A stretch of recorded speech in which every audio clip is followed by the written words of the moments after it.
রহস্যময় নীরবতা পুলিশের। এই সুযোগে জাফলং লুটে খাচ্ছে বালু ও পাথরখোররা। 5 আগস্টে যে সিন্ডিকেট ছিল তারা বিদায় নিয়েছে, এসেছে নতুন সিন্ডিকেট। এখন তাদের দখলে জাফলং। গণ অভ্যুত্থানের দিন থেকে লুটের মহোৎসব চলছে। ইতিমধ্যে গোয়াইনঘাট উপজেলার প্রশাসন সাম্প্রতিক সমীক্ষা করে জানিয়েছেন জাফলং কোয়ারি থেকে 120 কোটি টাকার বালু লুট হয়েছে। এ নিয়ে হইচই জাফলং জুড়ে। পরিবেশ অধিদপ্তরের দায়ের করা মামলায় আসামি হয়েছেন বহিষ্কৃত বিএনপি নেতা ও সাবেক উপজেলা চেয়ারম্যান শাহ আলম স্বপন ও জেলা বিএনপির যুগ্ম সম্পাদক রফিকুল ইসলাম শাহপরানের পদ স্থগিত করা হয়েছে।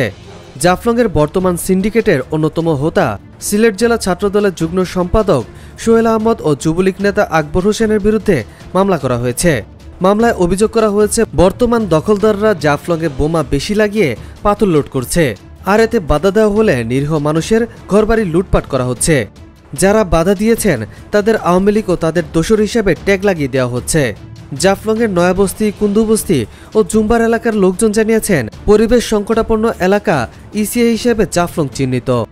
উচ্চ আদালতের নির্দেশে সেখানে বালু ও পাথর উত্তোলন নিষিদ্ধ। আওয়ামী লীগ সরকারের শেষের দিকের কয়েক বছর পাথর লুটপাট বন্ধ থাকলেও বর্ষা মৌসুমে কোটি কোটি টাকার বালু লুট করা হয়েছে, আর এই লুটপাটে জড়িত ছিল সর্বদলীয় সিন্ডিকেট। 5 আগস্টে গণ অভ্যুত্থানের মিছিল থেকে পূর্বের জাফলং সিন্ডিকেটের প্রধান ইমরান হোসেন সুমন ওরফে জামাই সুমন তার স্বজনদের বাড়িঘর লুটপাট করা হয়। এরপর এরা গা ঢাকা দিয়েছে। এলাকার লোকজন জানিয়েছে এই ঘটনার পর থেকে অবাধে লুট করা হচ্ছে বালু ও পাথর। প্রতিদিন কোয়ারি এলাকা থেকে 5 থেকে 6 কোটি টাকার বালু ও পাথর লুট করা হচ্ছে। জোরপূর্বক অনেকের জমির দখল নিয়ে লুটপাট করার কারণে জমির মালিকরা বাধা দিয়েছেন, আর এতে করে বাড়ছে বিরোধ। আর এই বিরোধকে কেন্দ্র করে জাফলংয়ে ইতিমধ্যে কয়েকটি সংঘর্ষের ঘটনা ঘটেছে। মামলা ও পাল্টা মামলা শুরু হয়েছে।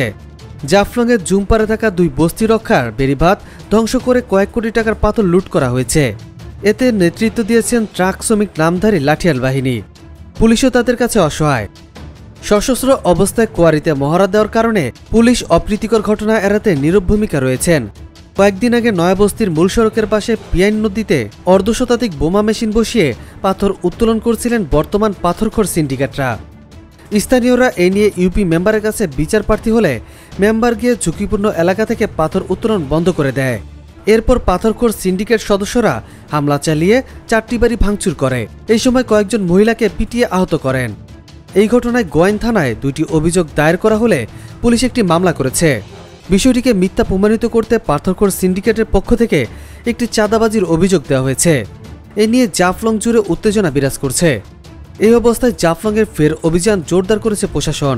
গত মঙ্গলবার সন্ধ্যা পর্যন্ত জাফলং কোয়ারিতে 5 ঘণ্টাব্যাপী অভিযান চালিয়েছে যৌথ টাস্কফোর্স।